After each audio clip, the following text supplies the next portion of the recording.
ঘোষণা করিয়া দিলা শ্রেষ্ঠ বলিয়া, তাই তো নূরের ফিরিস্তা করিয়া দমকে সিজদা, তাই তো নূরের ফিরিস্তা করিয়া দমকে সিজদা, সবার চেয়ে দিলে মাটির মানুষকে সম্মান। ঠিক কিনা বলেন?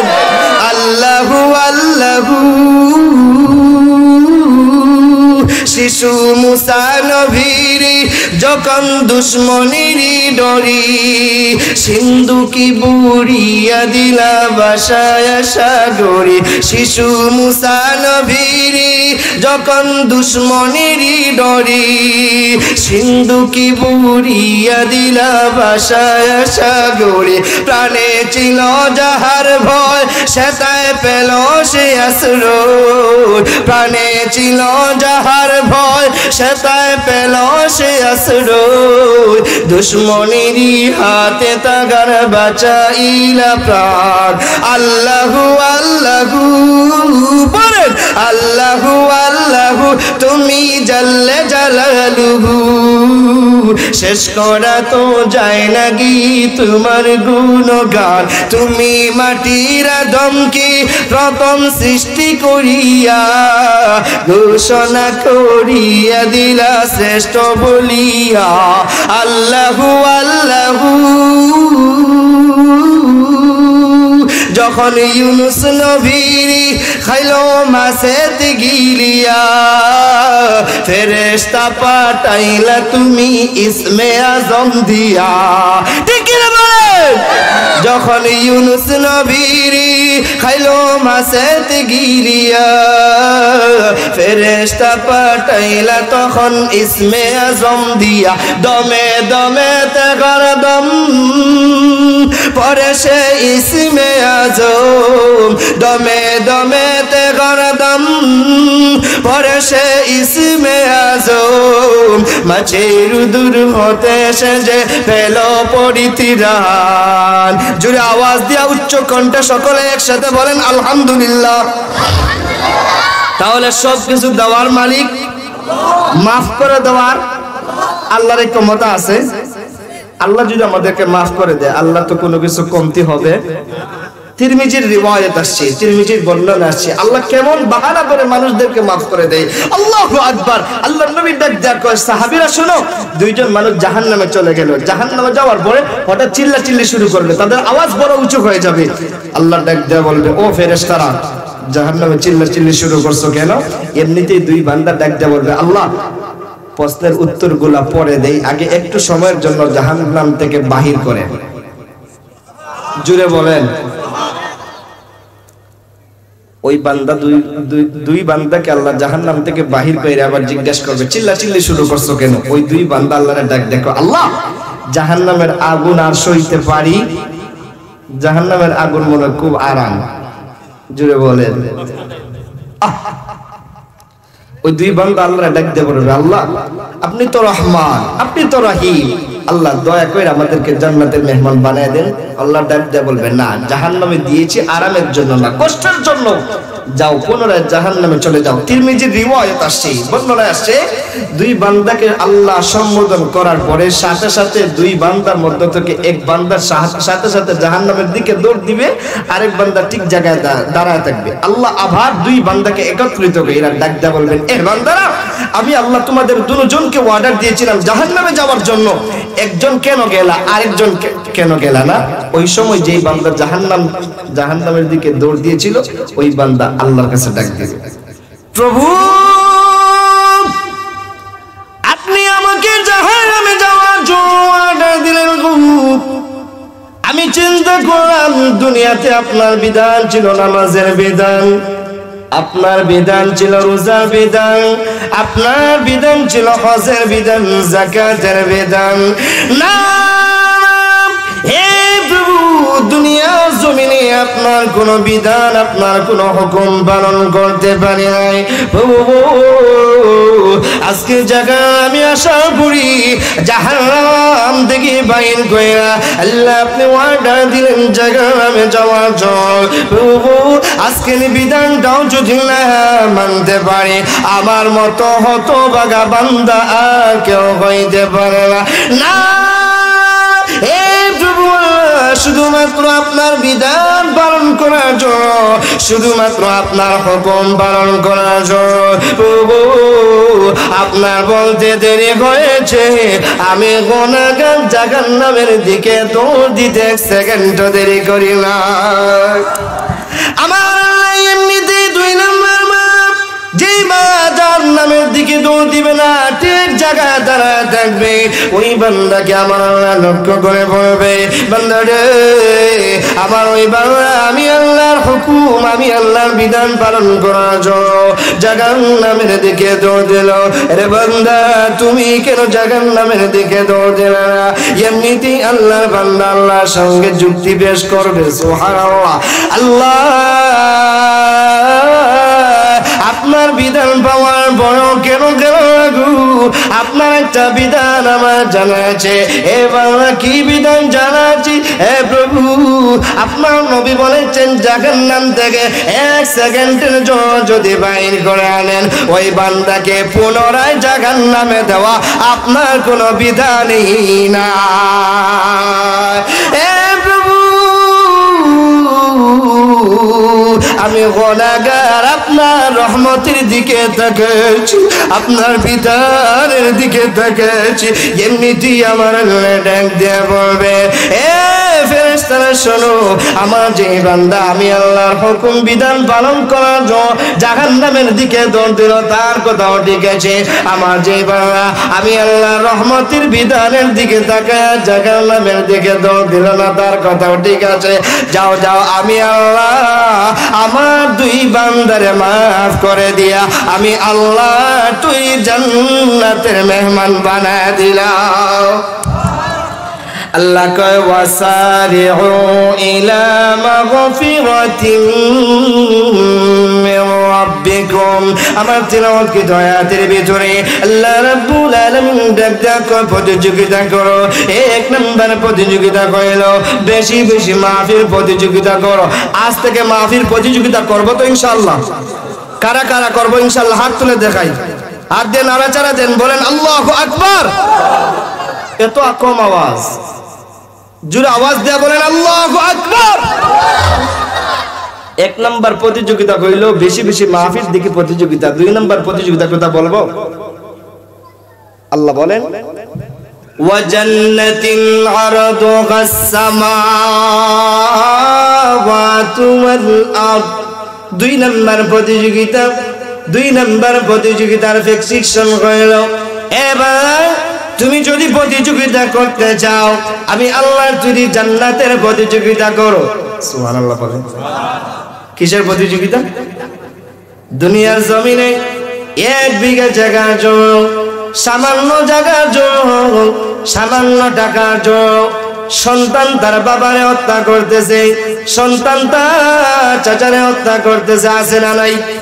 মেয়ে তার মারে হত্যা করতেছে, নজির আছে না নাই? এই সামান্য জায়গার জন্য, সামান্য সম্পদের জন্য আমরা আপনি আপনারা সবাই পাগল, কথা কোন ঠিক কিনা? না না না, আমার ডাক্তার কই শুনো রে মা, দুনিয়ার যে জায়গার জন্য তুমি প্রতিযোগিতা করো, মারামারি করো, আমি আল্লাহ এর চাইতে 10 ডাবল সম পরিমাণ তোমার জন্য জান্নাতের মেহমানদারি করে রাখছি। ওই জান্নাতগুলো কেমন হবে? আল্লাহ নবী রাহমাতুল লিল আলামিন ডাক দিয়া কয় আদাতুল ইবাদিস সালিহিন মা লা আইনুহু রাআত ওয়ালা উযুনুহু সামিআত ওয়ালা খাতারা আলা কলবি বাশার। আল্লাহ নবী রাহমাতুল লিল আলামিন ডাক দিয়া বলেছে উম্মতের আল্লাহর রাব্বুল আলামিন দুনিয়ার মানুষের জন্য এমন জান্নাত তৈরি করে রাখছে মা লা আইনুন রাত। দুনিয়ার মানুষের চক্ষু দ্বারা আল্লাহ তৈরি জান্নাতের নিয়ামতগুলো দেখার কোনো ক্ষমতা নাই। শুধু তা না, শুধু তা না, আল্লাহ বিনা তাকওয়ালা উযুনুন সামিয়াত। জান্নাতের ভিতরে এমন নাজুক নিয়ামত আছে যা দুনিয়ার মানুষগুলো কান দ্বারা শ্রবণ করার কোনো ক্ষমতা নাই। না না না, আল্লাহ ডাক নবীজি জানাদা ওয়ালা খাতারা আলা কলবি বাশার। দুনিয়ার মানুষ কল্পনা করতে পারে বাংলাদেশের সরকারের প্রধানমন্ত্রী বাসভবন, গণভবন এমন এমন জিনিস দিয়ে তৈরি করছে। না না, শুধু তা না, দুনিয়াতে সাদ্দাত বেহেশত তৈরি করেছিল, মানুষগুলো এটা কল্পনা করতে পারে, মনে হয় এমন এমন জিনিস দিয়ে তৈরি করছে। আল্লাহ ডাক করে না গণবি, না না, আমিও তুই জান্নাতে না দুনিয়ার কেমন হবে দুনিয়ার মানুষগুলার অন্তর দিয়ে কল্পনা করার কোনো ক্ষমতা নাই। জান্নাতের সবচেয়ে ছোট নিয়ামতের কথা বলে আল্লাহর নবীর সাহাবী আব্দুল্লাহ ইবনে মাসউদ রাদিয়াল্লাহু আনহু বলেন, মুসলিমের বর্ণনা আসে আল্লাহ আব্দুল্লাহ ইবনে মাসউদ বলেন, ইন্নী লা আরিফু রাজুলান, আমি ওই ব্যক্তির চিনি যেই ব্যক্তি সব শেষে আল্লাহর তৈরি জাহান্নাম থেকে বের হয়ে আল্লাহর তৈরি জান্নাতে চলে যাবে। তার জন্য কেমন নিয়ামত আল্লাহ দিয়েছে আমি ওই বান্দারে চিনি। একটু বলবো নি? আপনারা রাজি আছেন ইনশাআল্লাহ? সব শেষে যেই মানুষ জাহান্নাম থেকে বের হবে ওই মানুষের জান্নাতে যাওয়ার বর্ণনা কি? যখন হাদিস আমরা পড়ছি আমরাও হাসছি, ইনশাআল্লাহ আপনারাও হাসবেন। দেখুন আল্লাহর বান্দা জাহান্নামে আছে, হঠাৎ আল্লাহর ডাক দিবে, ইয়া রহমান ইয়া রহিম। আল্লাহ ডাক দিয়ে বলবেন, এ বাবা আমি আল্লাহ রহমান রহিম বলে কেন ডাক দিলেন? এমনিতেই আল্লাহ ডাক দিয়ে বলবেন, আপনার জন্য জান্নাতের মেহমান হতে চাই না। না গো প্রভু, না, জাহান্নামের আগুন আর সইতে পারি না, জাহান্নাম থেকে বাইর করে দাও, জাহান্নাম থেকে বাইর কইরা জাহান্নামের পারে বসার একটা সুযোগ দেন। সুবহানাল্লাহ বলেন। আল্লাহ বলবেন, ঠিক আছে বান্দা, তুমি যদি আর কোনো ওয়াদা না করো আমি আল্লাহ এই আবদার কবুল করলাম। সুবহানাল্লাহ বলেন। আল্লাহর বান্দা জাহান্নামের পারে বসে আছে, এমনিতেই জাহান্নামের পারে যদি বসে থাকে, দুনিয়ার একটা মানুষ দুনিয়াতে আগুন জ্বালানোর পরে আগুনের পাশে যদি বসে থাকে, আগুনের তাপ শরীরের মধ্যে লাগবে কি লাগবে না? জুড়ে বলেন। বান্দা যদি জাহান্নামের পারে বসে থাকে, আগুনের তাপ শরীরের মধ্যে কম লাগবে? জুড়ে বলেন, কম লাগবে বেশি? এমনিতে আল্লাহ বান্দা আবার ডাক দিবে, ইয়া রহমান ইয়া রহিম। আল্লাহ ডাক দিয়ে বলবেন, মা আগদারাকা ইয়া ইবনা আদম। রে তুমি সন্তান, তুমি কত বড় ওয়াদা ভঙ্গকারী বান্দারে, তুমি না বললা 2 নাম্বার কোন আবদার করবে না। এমনিতেই আল্লাহর বান্দা ডাক দিয়ে বলবে, জাহান্নামের পাড়ে বসে আছি, জাহান্নামের আগুনের তাপ আমার শরীর লাগি, একটু দূরে যাওয়ার সুযোগ দেয়, 3 নাম্বার কোন আবদার করব না। আল্লাহ রাব্বুল আলামিন এমনিতেই ডাক দিয়ে বলবে, রে বাবা তুমি যদি 3 নাম্বার কোন আবদার না করো, আমি আল্লাহ তোমার 2 নাম্বার আবদার কবুল করে জাহান্নামের পাড় থেকে একটু দূরে যাওয়ার সুযোগ দিলাম। আমার প্রাণের বাইরে তিরমিজির বর্ণনা আসি আল্লাহর বান্দা এবার জাহান্নামের পাড় থেকে একটু দূরে যাওয়ার পরে একটু পূর্বে একটু পরে আবার ডাক দিবে, ইয়া রহমান ইয়া রহিম। আল্লাহ ডাক দিয়ে বলবেন, মা আগদারাকা ইয়া ইবনা আদম। রে তুমি সন্তান, তুমি কত বড় ওয়াদা ভঙ্গকারী বান্দারে, তুমি না বললা 2 নাম্বার আবদার আর কোনো আবদার করবা না, আবার কেন ওয়াদা ভঙ্গ করলা? এমনিতেই বান্দা ডাক দেয়া বলবে, প্রভু ওই যে সুন্দর সুন্দর গাছগুলা দেখা যায়, ওই গাছের নিচে যাওয়ার একটু সুযোগ দিয়া দেন। ওই গাছগুলো কেমন কবি তিরমিজির রিওয়ায়াত আছে, আবু হুরায়রা রাদিয়াল্লাহু আনহু বলেন, ইন্না ফিল জান্নাতি লাশাজারাতান ইয়াসিরুর রাকিবু তাহতা জিল্লুহা মিআতু আমিন লা তাকতাউহা। আল্লাহর নবীর সাহাবী আবু হুরায়রা রাদিয়াল্লাহু আনহু বলেন, শোনো শোনো, জান্নাতের ভিতরে আমার আল্লাহ এমন সুন্দর সুন্দর এমন লম্বা লম্বা গাছ তৈরি করে রাখবেন। ইন্না ফিল জান্নাতি লাশাজারাতান ইয়াসিরুর রাকিবু, একজন আরোহী বান্দা যদি সকাল থেকে যদি ওই গাছের ছায়া অতিক্রান্ত করার জন্য দৌড়াতে থাকে, না না, একদিন না, 2 দিন না, 3 দিন না, 1 সপ্তাহ না, 1 মাস না, 1 বছর না, আল্লাহর নবী বলেন মিআতু আমিন, 100 বছর পর্যন্ত দৌড়াতে থাকবি, ওই গাছের ছায়া অতিক্রান্ত করতে পারবে না। আল্লাহ রাব্বুল আলামিনের কাছে ডাক দেয়া বলবে, আল্লাহ ওই গাছগুলোর নিচে যাওয়ার একটু সুযোগ দেন, আর কোনো আবদার করব না। আল্লাহ কয়, ঠিক আছে বান্দা, তুমি যদি আর কোনো আবদার না করো, গাছের নিচে যাওয়ার একটু সুযোগ দিলাম। আমার প্রাণের বাইরে আল্লাহর বান্দা গাছের নিচে যাবে, আরামে আছে, একটু করে আবার ডাক দিবে, ইয়া রহমান ইয়া রহিম। আল্লাহ ডাক দেয়া বলবেন, মা আগদারাকা ইয়া ইবনা আদম, আদম সন্তানে তুমি কত বড় ওয়াদা ভঙ্গকারী, তুমি না বললো আর কোনো আবদার করবা না, আর ওয়াদা ভঙ্গ করবা না। এমনিতেই বান্দা ডাক দেয়া বলবে, আল্লাহ বান্দা গাছের নিচে যাওয়ার পরে কতগুলো সুন্দর সুন্দর বিল্ডিং দেখতে পারবে। সুবহানাল্লাহ বলেন। এটাও আবু হুরায়রা বলেন, ইন্না ফিল জান্নাতি লাগুরাফা ইউরা সুগুরুহা মিন বুতুনিহা ওয়া বুতুনুহা মিন যুগুরিহা। আল্লাহু আকবার। আল্লাহর নবীর সাহাবী আবু হুরায়রা রাদিয়াল্লাহু আনহু বর্ণনা করেন, আল্লাহর নবী ডাক দেন, সাহাবীর উম্মতেরা শোনো, জান্নাতের ভিতরে আমার আল্লাহ এমন সুন্দর সুন্দর অট্টালিকা, এমন সুন্দর সুন্দর বিল্ডিং তৈরি করে রাখছেন, যেই বিল্ডিং গুলার ভিতর থেকে বাহির দেখা যাবে, বাহির থেকে ভিতরের নিয়ামত গুলা দেখা যাবে। জুড়ে বলেন। দুনিয়ার মানুষ সিলেট, ঢাকা, কক্সবাজার সব জায়গা থেকে যদি জাফলং দেখার জন্য আসে, সিলেটের মানুষ যদি টাকা নষ্ট কইরা সৌন্দর্য দেখার জন্য কক্সবাজার যায়, সুন্দরবন যায়, তাহলে ওই মানুষটা আল্লাহর তৈরি জান্নাতের ভিতরের নিয়ামতগুলো বাহির থেকে দেখার পরে ঢোকার আগ্রহ কম থাকবে না বেশি থাকবে? জুড়ে বলেন। তখন আল্লাহরে না ডাকতে পারবে, আল্লাহরে ডাকতে বলবে, আল্লাহ আর কোনো চাওয়া পাওয়া নাই, শুধুমাত্র আপনার জান্নাতের ভিতরে দরজার ভিতরে ঢুইকা একটা মাত্র উকি দিয়ে জান্নাতের ভিতর দেখার সুযোগ দেন। আপনার তৈরি জান্নাতের ভিতরে থাকবো না, শুধু উকি দিয়ে আবার বের হয়ে আসবো। এটা হইলো আল্লাহর সাথে ওয়াদা। আল্লাহ কয়, ঠিক আছে বান্দা, আর যদি কোনো ওয়াদা না করো, আমি আল্লাহ 2 জন ফেরেশতা বডিগার্ড দিয়া তোমার উকি দেওয়ার সুযোগ দিলাম।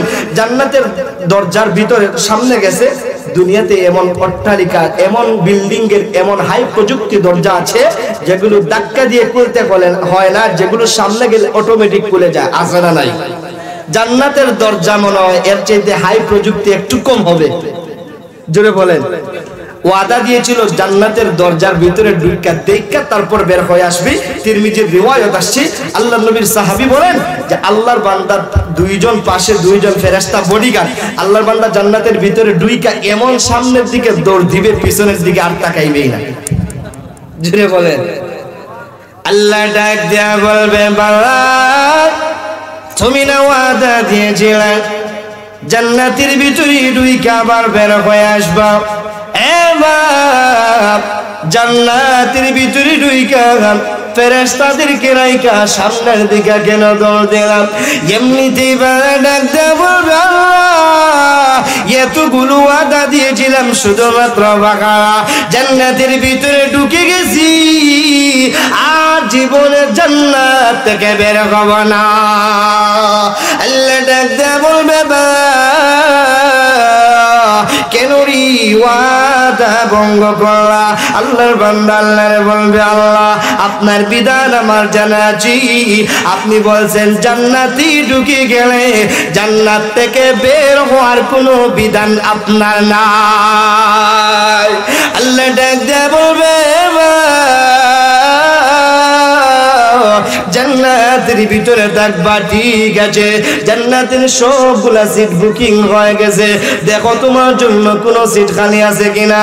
বান্দা তালাশ করবে, ইনতলে বান্দা তালাশ করা শুরু করবে, না না যখন তার কোনো সিট পাইবে না আল্লাহ ডাক দিবে ইয়া রহমান ইয়া রহিম। আল্লাহ ডাক দিয়ে বলবে কি রে বাবা? আল্লাহর বান্দা ডাক দিয়ে বলবে না অনুসন্ধান করলাম আমার কোনো সিট খালি পাইলাম না। আল্লাহ ডাক দেয়া বলবে বান্দা শোনো, দুনিয়ার বড় বড় চারজন রাজা বাদশার সম্পদের জায়গার আয়তনের কথা উল্লেখ করো।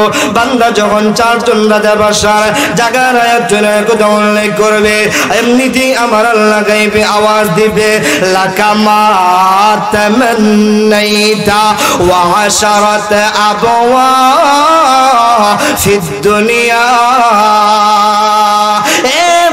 শুনো তুমি যা আকাঙ্ক্ষা করলা আমি আল্লাহ তাও দিলাম, শুধু তা না আমি আল্লাহ দুনিয়ার 10 ডাবল সম পরিমাণ আমি আল্লাহ যদি জান্নাতের মেহমান বানায় দিলাম। এটা হলো জান্নাতের সবচেয়ে ছোট নিয়ামত। আমার প্রিয় বন্ধুবর মাওলানা জসিমউদ্দিন মুফতি জসিমউদ্দিন মিসবাহ সাহেব উপস্থিত হয়ে গেছেন। আল্লাহ তাআলা যেন আমাদের কথাগুলোর উপর আমল করার অর্থাৎ আল্লাহ তাআলা আমাদের সবাইকে গুনাহমুক্ত জীবন দান করে মাহফিল দিকে বেশি বেশি প্রতিযোগিতা করার তৌফিক দান করেন, আমিন। আল্লাহ তাআলা যেন আমাদের সবাইকে একসাথে জান্নাতে যাওয়ার তৌফিক দান করেন, জুড়ে বলেন আমিন। ওয়া আখিরু দাওয়ানা আলহামদুলিল্লাহি রাব্বিল আলামিন। আসসালামু আলাইকুম। মাশাআল্লাহ আলহামদুলিল্লাহ। আমরা এতক্ষণ যাবত নসিহা শুনতেছিলাম বিখ্যাত মুফাসসিরে কুরআন হযরতুল আল্লাম হযরত মাওলানা খালিদ সাইফুল্লাহ নুমানী ঢাকা হুজুরের কাছ থেকে অনেক মহামূল্যবান নসিহা শুনছিলাম। এ পর্যায়ে আপনাদের সম্মুখে গুরুত্বপূর্ণ নসিহা পেশ করবেন নবযুগের উদীয়মান তরুণ বক্তা হযরতুল আল্লাম হযরত মাওলানা মুফতি